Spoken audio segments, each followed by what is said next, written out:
So, we've had a couple of good killing frosts. Green season is definitely over at Buzz Park.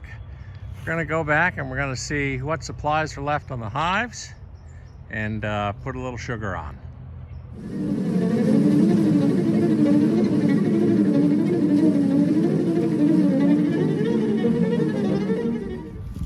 So as we head into winter, here's a question that's been posed to me. Can you have too much honey on the hives, and can you overfeed your bees going into winter? The answer is yes. Actually, there's a wee bit left from last week. That's good. Indicates they're not really starving. Even though I had no intent of keeping any honey and giving it away to friends, I still extracted all the supers that were on the hive. And the reason being is if you have a lot of open area in a hive, the bees aren't going to eat it. It's going to be, parasites that come in and chomp down on it, whether it's, wax moths, hive beetles, or even mice. So you want to get the honey off the hive, and you want to consolidate the hive down to, 1 or 2 boxes. The other reason is there's always a danger that the bees will move up towards the top of the hive and eat the honey up there and then starve to death with 100 pounds of honey right below them. So you want to get the bees consolidated and remove the surplus honey from the hive while leaving enough honey on the hive to, keep the bees alive during the winter.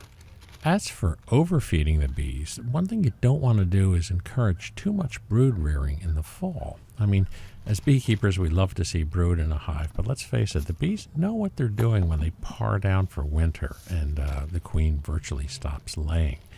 Also, what you're feeding them becomes very important. You want it to be more carbohydrate and less pollen-based. You don't want to put pollen patties on in the fall. That's a danger. So this is kind of a lot more sugar, a little water mixed in, and of course there's a little honey in there still.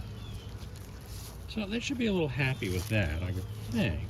Pollen patties encourage brood rearing. You want that in the spring, not in the fall. And the yellow jacket. Jeez almighty, they get right on top of that stuff, don't they? The other question that I do get asked is when should you insulate the hives and how much insulation should you put on the hives? So that was our honey pie cake there, which is mainly honey. This is mainly just sugar and water with a little honey in it. You get out of there because we don't want you trapped in above. Okay? No bees above? Good. Put the burlap back in. Right now I'm doing the burlap insulation on the top more for moisture control than for insulation. And there's a good reason.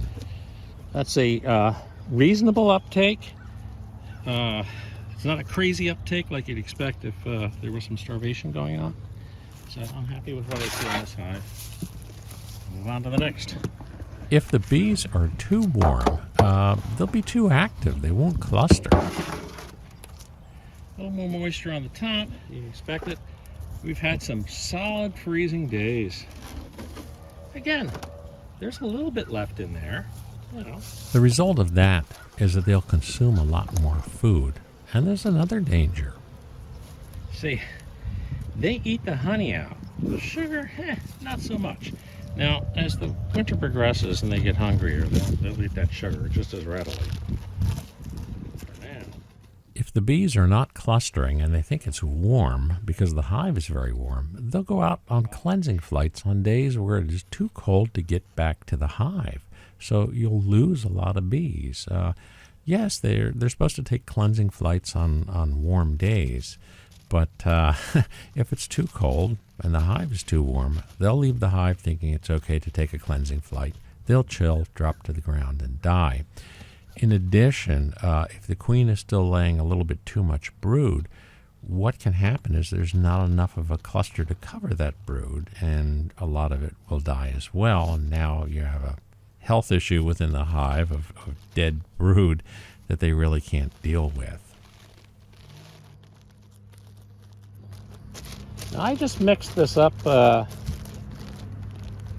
in the last hour, so it still hasn't quite congealed, but the sugar will absorb the moisture and it'll become like a solid block, which is exactly what we want. Candy board.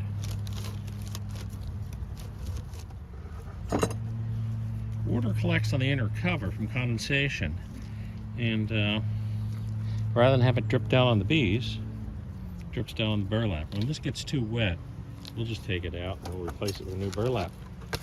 Here in southeast Pennsylvania, we have warm days all the way through until January. So, I don't want to really put much insulation on the hives until we get to January. Yeah, it's very wet there. It's not going down much into the burlap, so it's not a serious water problem.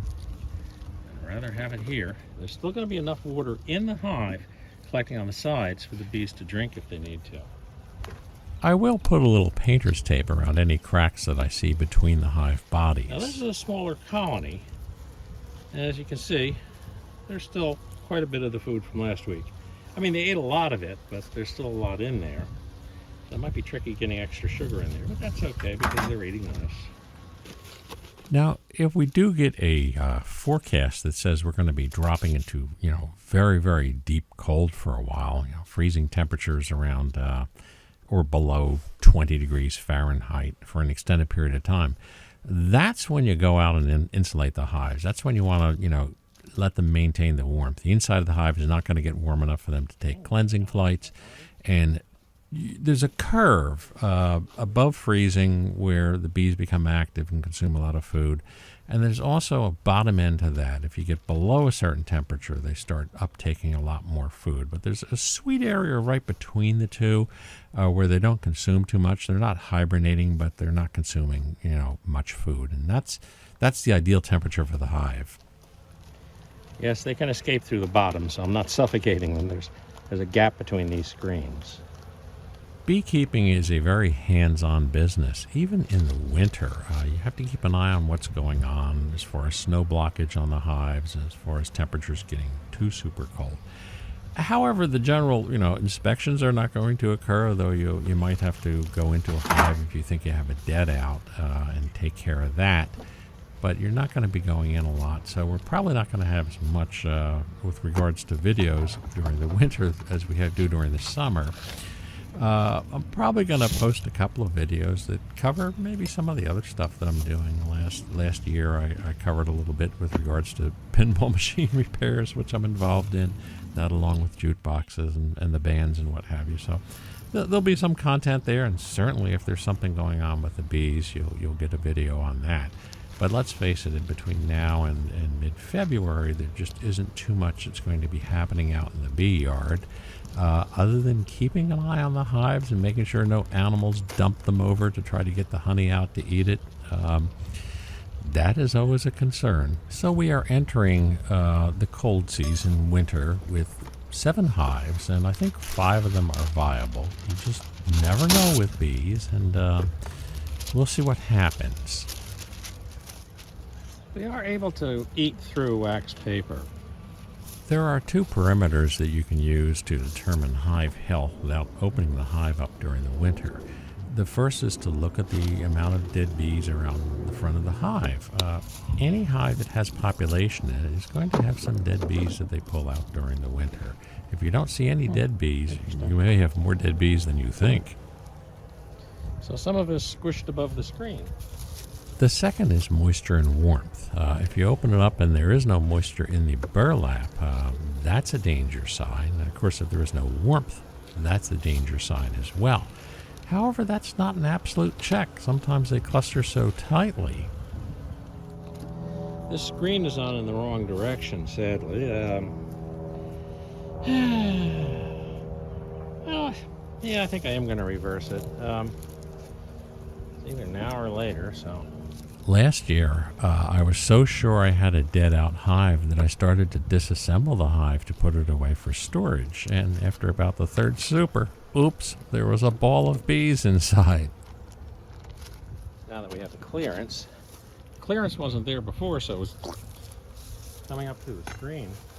I quickly put the hive back together, but there was only a baseball-sized ball of bees in there, so even then, I was pretty sure that they would not make it through to spring. Well, they did make it through the spring and came barreling back to life. So you don't want to count them when they're down. You have to count them when they're out. After they finish off what's there, they'll actually come up and lick this screen, so I'm not too worried. They'll get everything that's in there at some point in time. If you enjoy the content of this channel, please like and subscribe.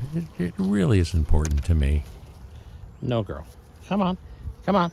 There we go. It's how YouTube does their algorithm. The more you like and subscribe, the more people will see this channel, and the more people might like what they see. Okay.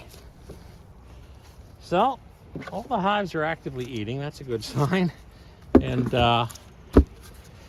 that's it for a brief video at Buzz Park. Maybe I'll add a little bit more of this video later. I don't know. But if I don't, see you next week. Bye-bye.